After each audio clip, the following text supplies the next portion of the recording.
already being distanced. Aimita Yabra just cannot find the gear to even stay in the slipstream.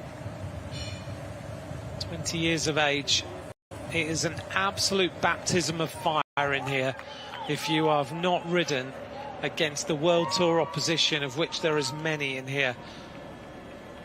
You look at the likes of Imogen Wolf, of Kat Ferguson, Millie Cousins, Isabella Holmgren and others who are already riding at the top level in the world.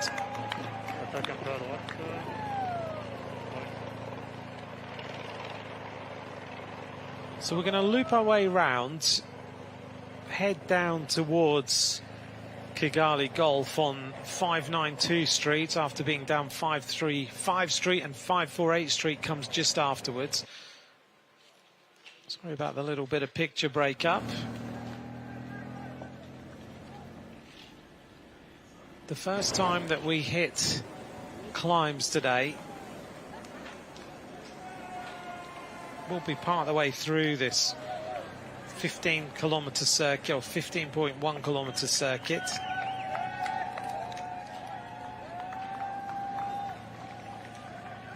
But everybody staying pretty well tied together right now.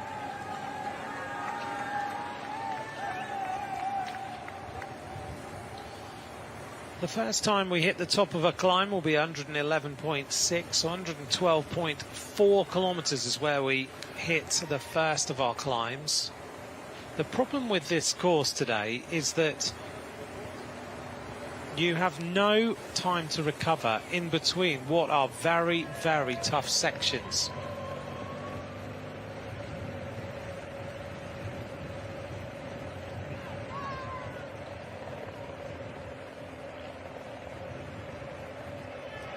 Everybody just keeping the tempo very high. The Italian team trying to move up on the left-hand side. A little bit of adjustments going on with shoes. You've got to keep pushing forward around here. Oh, big crash at the back already. That's a big fall. A couple of riders have hit the deck here. Alma Abroud of Tunisia. And also down looks like Vanette Oussou. Oh, that was a big crash. The Benin rider hitting the deck, her bike disappearing down the road. That was a big fall.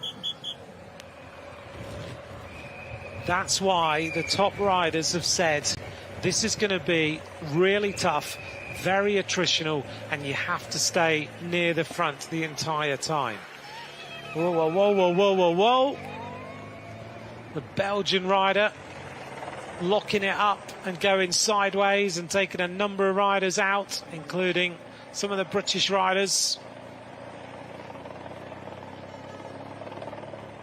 I don't think anyone fell, but a number of riders had to lock on pretty hard. Here's a replay. Look at the Belgian rider. Don't know what she was doing, but she locked it up and took half the field across the road.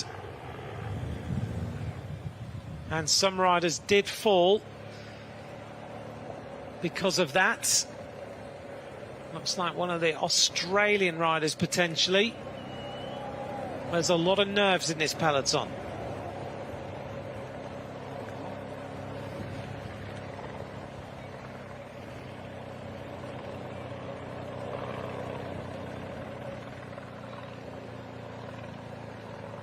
As things settle down a little bit, we wait for the riders to get to the bottom of this climb. We've got about 2 kilometres until we get there.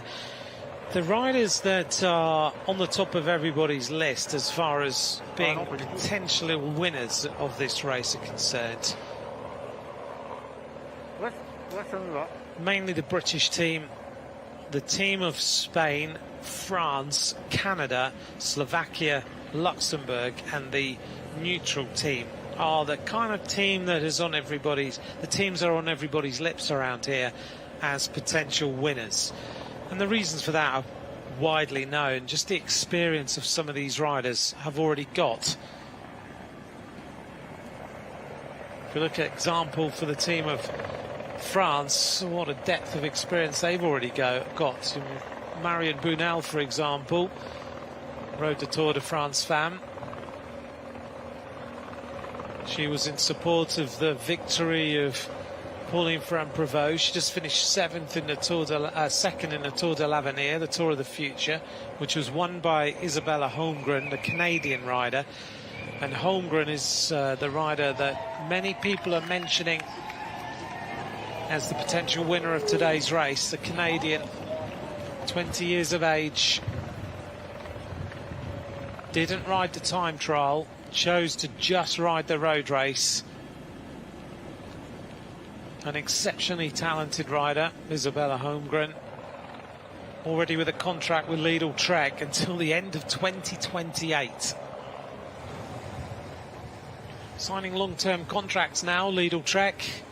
This is Monique du Plessis of Namibia. May well have been held up by those falls. She's going to struggle to come back here, though, unless she gets in the race convoy. Already you can see this peloton is starting to slim down a little bit. Well, Lidl Trek is signing long-term contracts in the men's and the women's team. Think about today, the news that Juan Ayuso has signed for Lidl Trek until the end of 2030 on a reported just under $4 million a year.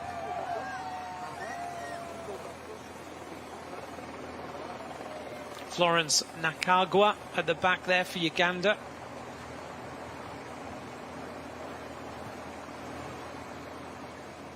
That's what she's done so far in her career.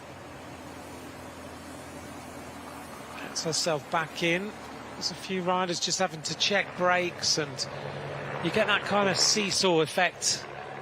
The riders, things just ebb and flow. The pace goes up and down. We're getting towards Kigali Golf now. Named because there's a golf course to the right-hand side. Now, this hill's pretty hard. We drove round it the other day, and it really does start to show you quite a beautiful area of Kigali. There's some quite spectacular apartments and houses around here as well.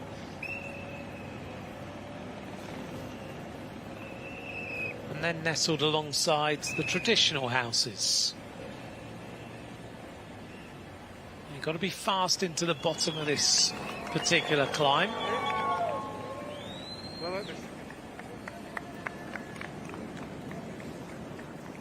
And the climb now rears up in front. It's a case of just keeping the tempo, keeping in the middle, making sure everything is good.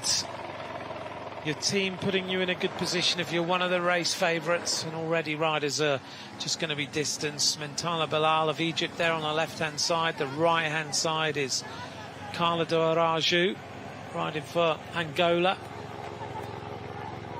But right at the front of the peloton, a real show of strength by the French team with Celia Géry and Julia Bigot. Oops, a little bit of a coming together again as riders had a few problems there. Ugandan rider looks like she may well never see the peloton again.